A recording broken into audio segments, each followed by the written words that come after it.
ఒకసారి కేటగారికల్ గా చెప్పిన తర్వాత అది వాడితో పొత్తు పెట్టుకున్నాడు, వీడితో పొత్తు అంటే లక్ష్మీనారాయణ గారు గత ఎన్నికల్లో మీరు పొత్తు పెట్టుకుని వెళ్లి అలయన్స్ తోటి వెళ్లిన ఒక మాజీ ముఖ్యమంత్రిని మీరు వాడు అని సంబోధించడం ఎంతవరకు కరెక్ట్? ఇప్పుడు మర్యాద ఉంటే మర్యాదగా మాట్లాడతామండి. మర్యాద తప్పి మా మీద రోజు అబండాలు వేస్తుంటే ఏం మాట్లాడతాం చెప్పండి. ఇంతటితో కట్ చేద్దాం. అర్థమైంది కదా. ఇప్పుడు నేను చెప్పదలుచుకుంది ఏంటంటే, నేను పవన్ కళ్యాణ్ గారిని తిట్టడానికి, చంద్రబాబు నాయుడు గారిని తిట్టడానికి మాత్రమే మంత్రి పదవి ఇచ్చారనేటువంటి మాట నారా చంద్రబాబు నాయుడు గారు పక్కన కన్నా లక్ష్మీనారాయణ గారిని పెట్టుకుని మాట్లాడడం ఏమన్నా సమంజసమా అని అడుగుతా ఉన్నా. ఎస్, నేను అనేక సందర్భాలలో నారా చంద్రబాబు నాయుడు గారిని విమర్శ చేశా, అనేక సందర్భాలలో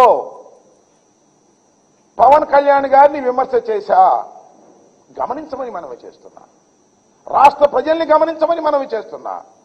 ఓ తెలుగుదేశ కార్యకర్తలారా, మీరు కూడా గమనించమని మనవి చేస్తున్నా. ఏ రోజుని నేను వాడు వీడు అని పదజాలమే వాడలేదు. నారా చంద్రబాబు నాయుడు గారు అనే మాట్లాడా. నా మీద ప్రత్యర్థిగా ఉన్నటువంటి కన్నా లక్ష్మీనారాయణ, నీ పక్కన ఉన్నటువంటి కన్నా లక్ష్మీనారాయణ గారు ఏం మాట్లాడాడో చూశావుగా. వాడేవాడండి, చంద్రబాబు ఎవడండి అని మాట్లాడుతుంటే పాప మా యాంకర్ కొద్దిగా సంస్కారవంతుడు. ఏమండి, 14 సంవత్సరాలు ముఖ్యమంత్రిగా ఉన్నటువంటి వ్యక్తిని మీరు వాడు వీడు అంటాం సమంజసం అంటామండి. వాడు వీడు అనిపించుకునే స్థాయికి దిగజారిపోయాడు. ఆయన దిగజారులా, వీడు దిగజారాడు. ఇది విషయం. వాడు వీడు అనేటువంటి మాటలు, పదజాలాన్ని వాడినటువంటి దుర్మార్గమైన రాజకీయవేత్తను పక్కన పెట్టుకొని నన్ను ఓడించమని చెప్తున్నామంటే ఏం సిగ్గుందా లేదా అని అడుగుతా ఉన్నా. ఎక్కడ మాట్లాడినా కన్నా లక్ష్మణ్ గారు ఇందాక నేను చూపించినటువంటి దానిలో అప్పుడు బీజేపీ అధ్యక్షుడు పొత్తు గురించి కూడా మాట్లాడాడు.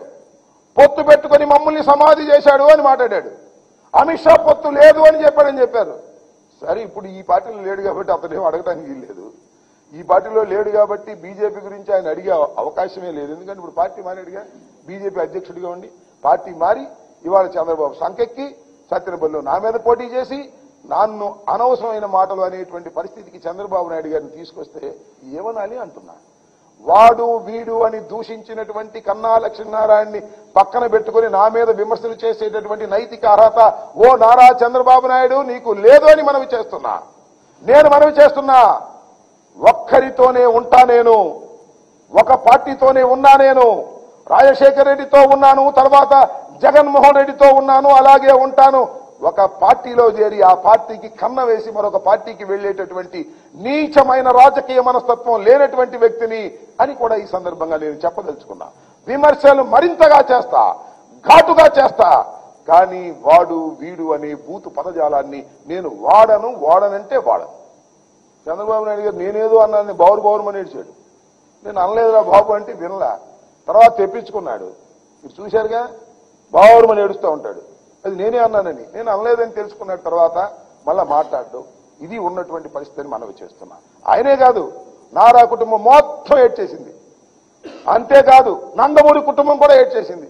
రాంబాబు దొంగ, రాంబాబు అన్నాడని. అన్నదేమో ఎవరో అంటే నా మీద రుద్ది ఈ విధంగా చేస్తున్నాను. నేను ఒక మాట చెప్తున్నా, నేను మీడియాలో చేసేటటువంటి విమర్శలు చాలా సహేతుకంగాను, ధర్మంగాను, గౌరవంగాను ఉండే విధంగా ప్రయత్నం చేస్తాను. అప్పుడప్పుడు నన్ను ఆంబోత్ చంద్రబాబు ఆంబోతులకు ఆవుల్ని సప్లై చేసేటటువంటి వ్యక్తి అని కూడా అంటాను. అది రియాక్షన్ తప్ప నేను అనేటువంటి మాట కాదనేది కూడా ఈ సందర్భంగా నేను మనవి చేస్తున్నాను. వచ్చాడు సత్యనపల్లి, ముగ్గురు మా ఓల్డ్ ప్రోడక్ట్సే, కొత్త వాళ్ళు ఏం కాదు. మా పార్టీ మా పార్టీలో పుట్టి పెరిగి ఆయన సంకెక్కారు. మళ్ళీ ఆ పార్టీలో వాళ్ళు ఉంటారో లేదో ఎవరికి తెలియదు. ఓడిపోయిన తర్వాత వెళ్ళిపోతారు. జగన్మోహన్ రెడ్డి గారి దెబ్బకి తెలుగుదేశం తట్టుకునే పరిస్థితే లేదు. ఈ రాష్ట్రంలో 175 కొట్టి జగన్మోహన్ రెడ్డి గారు ముఖ్యమంత్రి కాబోతున్నాడు. మీరు చూడండి, సర్వేలు చాలా స్పష్టంగా చెబుతున్నాయి. తెలుగుదేశానికి చెందినటువంటి వ్యక్తులు సర్వేలు చేసినా కూడా జగన్మోహన్ రెడ్డి ముఖ్యమంత్రి కాబోతున్నాడని చాలా స్పష్టంగా అర్థమైపోయిన తర్వాత ఈ ఫ్రస్ట్రేషన్ లో అలా కనిపిస్తున్నారు. నేను ఒక సామెత ఉంది, కాపురం చేసేవాడి కళ కళ్యాణం అప్పుడు కాళ్ళగోళ్ళు తీస్తారే అప్పుడే తెలిసిపోతారు అనేటువంటి ఒక సామెత ఉంది. నిజంగా ముఖ్యమంత్రి అయ్యేవాడి కళ కోసూలోను సత్తెనపల్లిలోను ఆయనకు వచ్చిన జనాన్ని బట్టే అర్థమైపోతుంది కుప్పంలో ఆయన గెలవడం కూడా కష్టం. ఇవాళ లోకేష్ చాలా పెద్ద ప్రచారం చేశాడు, ఇది యువగలమని తిరిగాడు, కనపడ్డే మంగళీలోనే ఉన్నాడు. అక్కడి నుంచి బయటకు వస్తే గెలుస్తాను గెలవని భయం, అతను ఓడిపోబోతున్నాడు. ఇక మా బ్రదర్ సంగతి చెప్పాలి. మా కులపాయన పవన్ కళ్యాణ్ గారు పిఠాపురంలో పోటీ చేస్తున్నాడు. 2 రోజులు ప్రచారం చేస్తాడు, 5 రోజులు పడుకుంటాడు. ఎందుకైనా నీకు రాజకీయాలు నాకు అర్థం కాలేదు. జ్వరం వచ్చిందంట, జ్వరం వచ్చి పడుకుంటాడు. 2 రోజులు తిరగగానే జ్వరం వచ్చింది, ఎండగొట్టింది, మళ్ళీ పడుకుంటాడు, హైదరాబాద్ వెళ్తాడు. ఎందుకు మీకు రాజకీయాలు చెప్పండి, నాకు అర్థం కాలేదు. ఆయన అక్కడ లాక్ అయిపోయాడు, రాష్ట్రం అంతా తిరిగే పరిస్థితి లేదు. చంద్రబాబు నాయుడికి తప్పదు కాబట్టి తిరిగేటువంటి ప్రయత్నం చేస్తున్నారు. తిరిగి వచ్చి మా మీద విమర్శలు చేస్తాడు. ఇంకా చాలా విమర్శలు చేశాడు నా మీద. ఉర్దూల దగ్గరంట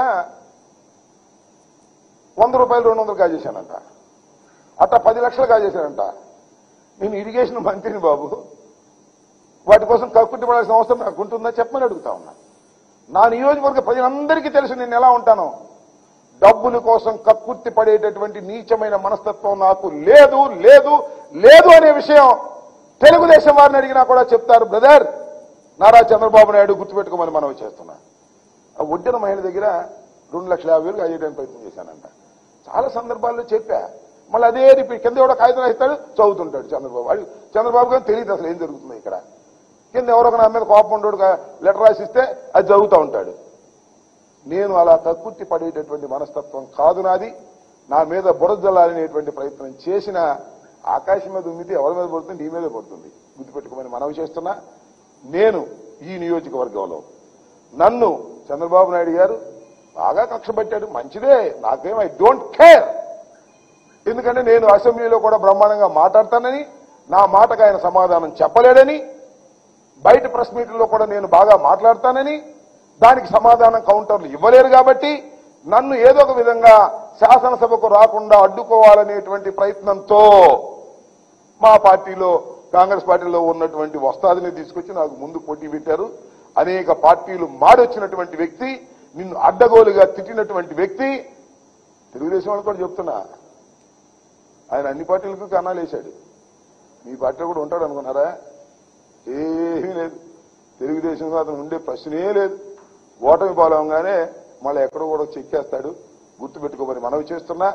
అలాంటి వ్యక్తిని తీసుకొచ్చి నా మీద పోటీ పెట్టి నన్ను ఓడించాలనేటువంటి ప్రయత్నం చేస్తున్నారు. అనేకమైన గోబల్ ప్రచారాలు చేస్తున్నారు. నేను మనవి చేస్తున్నా, ఈ రాష్ట్ర రాజకీయాల్లో జగన్మోహన్ రెడ్డి గారి అండతో నేను 3వసారి పోటీ చేస్తున్నా. ఇక్కడ నా ప్రజలు నన్ను ఆశీర్వదిస్తారనేటువంటి ప్రగాఢమైన విశ్వాసంతో ఉన్నా నేను. ఎందుకంటే 5 సంవత్సరాల పరిపాలనలో నేను ఎక్కడ గణనీయమైన తప్పులు చేయలేదు. కాబట్టి ప్రజలు నా పక్షాన ఉంటారని నేను పూర్తిగా విశ్వసిస్తున్నా. మంచి మెజార్టీతో నేను గెలుస్తాననేటువంటి నమ్మకం కూడా నాకుంది. అనేకమైన ఆరోపణలు నా మీద చేస్తున్నాడు నారా చంద్రబాబు నాయుడు గారు. ఆ ఆరోపణలు దయచేసి నమ్మవద్దని, వాస్తవాలు మీ అందరికీ తెలుసని నేను ఈ సందర్భంగా చెప్పదలుచుకున్నాను. నాకు క్యూసిక్లు లేదా టీఎంసీలు లేదా ప్రాజెక్టులు ఏదో క్విజ్ మాస్టర్ లాగా నాకు క్విజ్ పెడతాడేమో నాకు అర్థం కాల. రమ్మంటున్న చర్చకి రా నారా చంద్రబాబు నాయుడు, కమాన్, ఎన్నికల్లోనే చర్చిద్దాం. పోలవరం ఎందుకు పూర్తి కాలేదు? అది నా తప్పిదమా, ఈ ప్రభుత్వ తప్పిదమా, లేక చంద్రబాబు నాయుడు గారు తప్పిదమా తేల్చుకుందాం రమ్మని అడుగుతా ఉన్నా.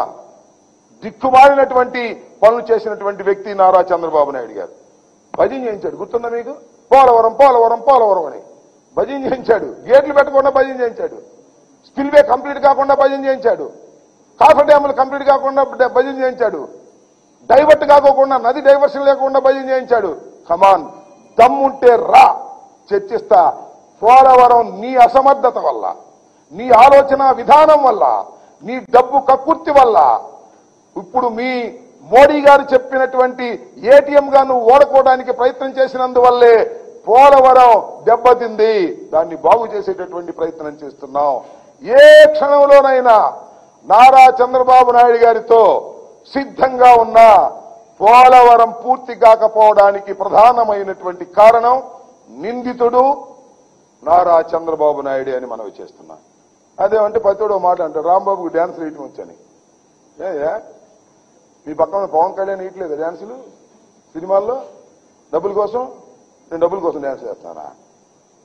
పండుగ భోగి పండుగ, భోగి పండుగలో నేను ఇవ్వాలే కాదే, ప్రతిసారి 3 సంవత్సరాల నుంచి భోగి మంట వేసి నా సోదరులతో సోదరీమణులతో నృత్యం చేస్తా, ఆనంద తాండవం చేస్తా.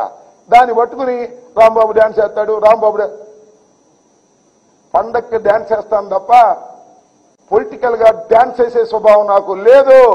చంద్రబాబు నువ్వు పొలిటికల్ డాన్సర్వి. కాసేపు మోడీతో డాన్స్ చేస్తావు, కాసేపు సిపిఐ సిపిఎంతో డాన్స్ చేస్తావు, కాసేపు పవన్ కళ్యాణ్తో డాన్స్ చేస్తావు. అన్ని పార్టీలు మారుతూ డాన్స్ చేయించేటటువంటి ఒక డాన్సర్వి, పొలిటికల్ డాన్సర్వి నువ్వు చంద్రబాబు నాయుడునే అని మనవి చేస్తున్నా. నేను పండుగకు నా సోదరీమణులతో డాన్స్ చేసి ఆనందపడతాను తప్ప I never political dance. Pawan Kalyan కూడా పొలిటికల్ డాన్స్ చేస్తాడు.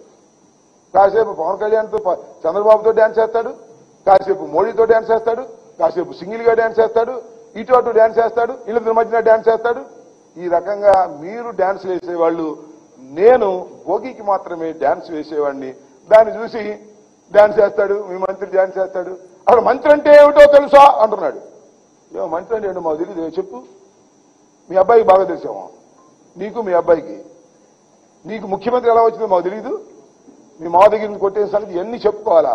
అన్ని రాష్ట్ర ప్రజలకు తెలుసు. అందుకని నువ్వు ఈ దెబ్బతో తెలుగుదేశం దివాళా తీయబోతుంది. మళ్ళా తెలుగుదేశం చరిత్రలో కనపడదు, బీజేపీలోకి సర్దుకుంటుంది. ఇది అందరికీ తెలిసినటువంటి విషయమే. ఈ రాష్ట్ర ఎన్నికల తర్వాత జగన్మోహన్ రెడ్డి గారు ముఖ్యమంత్రి కాబోతున్నారు.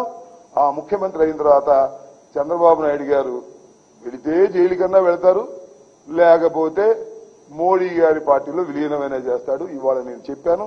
Please underline this point. ఇది ఖచ్చితంగా జరుగుతుందని కూడా ఈ సందర్భంగా చెప్పదలుచుకున్నాను.